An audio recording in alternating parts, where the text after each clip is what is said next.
I think any coach, when they talk about, how did recruiting go, they always say it went well and they're upbeat about it. But I will tell you, for the first time, I can put my name on this class. I have strong feelings about this class. This is as excited as I've ever been in 10 years, and I'm putting that on record. It was an interesting class in that the first commitment came last June. And I think the mistake a lot of schools make is they almost put a gun to the head and they say we have to just accumulate recruits. By July, we had 2. And then I thought it was important to go through our season and see how our group unfolded and our season unfolded. And then we kind of put the rest of the class together by Christmas. And we had maybe 1 or 2 late additions as well. So overall, it's a round number of 8. There were 2 people who enrolled in January, and then there's 6 incoming freshmen in August.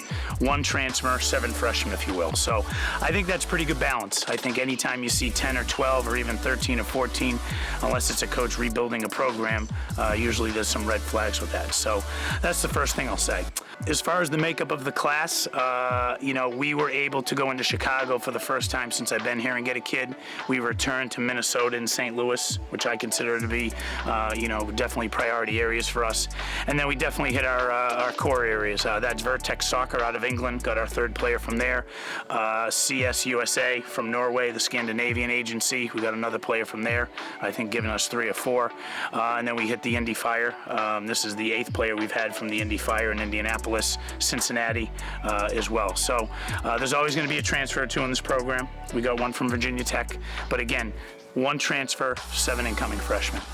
As far as the makeup of the class, 3 of them attended camp. We'll continue to use our camp as one of our biggest recruiting tools through Andy Fleming soccer camps, and 6 out of the 8 received academic scholarships. So every year we try to define what a Xavier player is, and I think there was probably some ebbs and flows in the middle of my tenure where we might have gotten away from that on a couple guys. I'd like to say we threw a few darts, but I can with great confidence say that this is a great group. Lastly and most importantly, I'd like to thank everybody involved with this. I think those who do this for a living know that when there is a campus visit, there are, several people involved. Not all of them are players. Not all of them are on the coaching staff. I think there's a lot of backroom people. There's a lot of support staff. People attend classes and meet professors. Some of our players come from similar clubs as previous guys, and the parents get to know one another. And I think the coaches obviously do a good job. Our administration does a good job. And really, whether people realize it or not, when someone's on our campus, the whole campus takes play in it. Because whether they walk by somebody and how they look or what they say or what they see, or they see an interaction with a non-student athlete or a non-soccer player, I think that's definitely in play. So, I want to thank everybody involved for that. Everybody knows we had a disappointing season. It didn't fulfill our standards. It was the first time we didn't make the Big East playoffs. We, going into the final 2 games, were on the fence of the NCAA tournament, and we walked a fine line and fell short. But what I liked is the response of the program, the staff, and I guess myself as well. We lost that game to Butler on a Wednesday to end our season, and I addressed the team in Hinkle Fieldhouse after the game. And before I went to the tailgate, before I got on the bus, I called 3 recruits. On that 2-hour bus ride back to Cincinnati, I called 3 more recruits. 2 days later, I went out on the road. We accumulated 7 commitments in the next 10 weeks, and we were really on fire, and we were really making a statement recruiting-wise. And I think that says a lot about the response to an off-season by, our staff, our players, and really everybody in the program.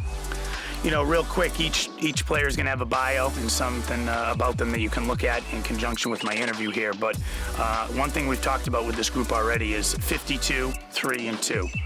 52 is the most wins in a 4-year career for a class. 3 NCAA tournament appearances, the most the class has had, and then 2 conference championships. So we've talked about that already. This class already has a online group that they've been doing. They've already got to know one another. Several of them have met up outside of Xavier and become really good friends, and several of them are going to enroll this summer and be here for school. So I want to commend this class on a great start.